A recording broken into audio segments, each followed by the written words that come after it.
Halo Sobat Arkian, bersiaplah. Karena hari ini kita akan menyelami kisah menarik tentang salah satu tokoh legendaris Tanah Sunda. Sosok yang namanya begitu dikenal hingga saat ini, dia adalah Prabu Siliwangi. Tahukah kalian bahwa nama asli Prabu Siliwangi adalah Raden Pamanah Rasa? Beliau lahir sebagai putra dari Sri Baduga Maharaja yang memerintah kerajaan Sunda Galuh. Masa kecilnya penuh dengan pembelajaran dan pendidikan yang keras sebagai persiapan menjadi seorang pemimpin. Sejak muda, Raden Pamanah Rasa sudah menunjukkan bakat kepemimpinan yang luar biasa. Dia dikenal sebagai sosok yang cerdas, bijaksana, dan memiliki kemampuan spiritual yang tinggi. Pendidikan yang dia terima tidak hanya mencakup ilmu pemerintahan, tetapi juga ajaran agama dan kebatinan. Gelar Siliwangi sendiri memiliki makna yang dalam. Sili berarti silih atau berganti.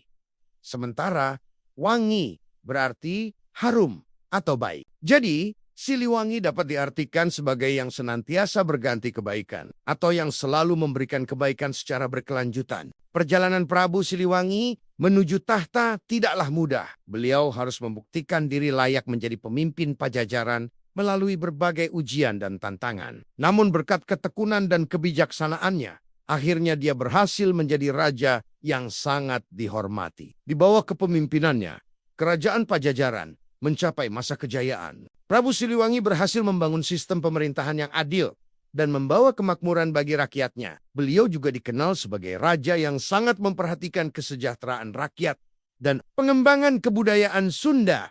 Salah satu warisan terbesar Prabu Siliwangi adalah ajaran-ajaran kebijaksanaan yang masih relevan hingga saat ini. Beliau mengajarkan pentingnya keseimbangan antara kehidupan duniawi dan spiritual, serta nilai-nilai seperti kejujuran, keadilan, dan pengabdian kepada masyarakat. Prabu Siliwangi juga terkenal dengan kemampuan diplomasinya yang hebat. Beliau berhasil menjalin hubungan baik dengan kerajaan-kerajaan tetangga dan mempertahankan kedaulatan Pajajaran tanpa harus selalu mengandalkan peperangan. Yang membuat sosok Prabu Siliwangi semakin menarik adalah berbagai cerita mistis yang mengelilingi kehidupannya. Legenda mengatakan Prabu Siliwangi tidak mati. Ia bersama pasukannya ngahiang atau lenyap secara gaib, masuk ke alam lain, meninggalkan dunia manusia. Ada yang percaya ia berubah menjadi harimau putih, sang penjaga abadi Tanah Sunda. Ada pula yang meyakini roh Siliwangi masih ada di gunung-gunung dan hutan-hutan Jawa Barat. Meski begitu, yang terpenting adalah nilai-nilai kepemimpinan dan kebijaksanaan yang dia ajarkan. Masa pemerintahan Prabu Siliwangi menjadi periode emas bagi kerajaan Pajajaran. Di bawah kepemimpinannya, seni dan budaya Sunda berkembang pesat. Berbagai prasasti dan naskah kuno yang ditemukan menunjukkan tingginya peradaban Sunda pada masa itu. Prabu Siliwangi juga dikenal sebagai pemimpin yang sangat menghargai pendidikan. Beliau mendirikan berbagai pusat pembelajaran dan mendorong rakyatnya untuk menuntut ilmu. Ini menunjukkan visinya yang jauh ke depan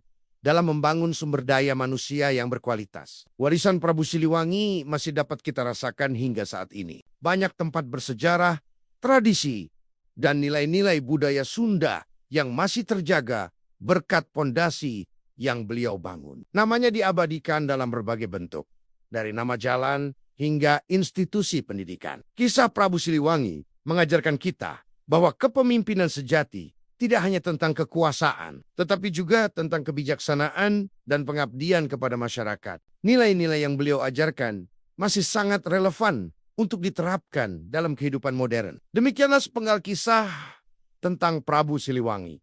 Dari masa mudanya hingga menjadi raja legendaris Pajajaran. Sosoknya membuktikan bahwa pemimpin yang baik tidak dilahirkan, melainkan dibentuk melalui proses pembelajaran dan pengalaman yang panjang. Perjalanan kita kali ini berakhir di sini, Sobat Arkian. Tapi masih banyak jejak misteri lain yang menanti untuk kita temukan. Jangan lupa like dan subscribe video ini, serta tinggalkan jejakmu di kolom komentar.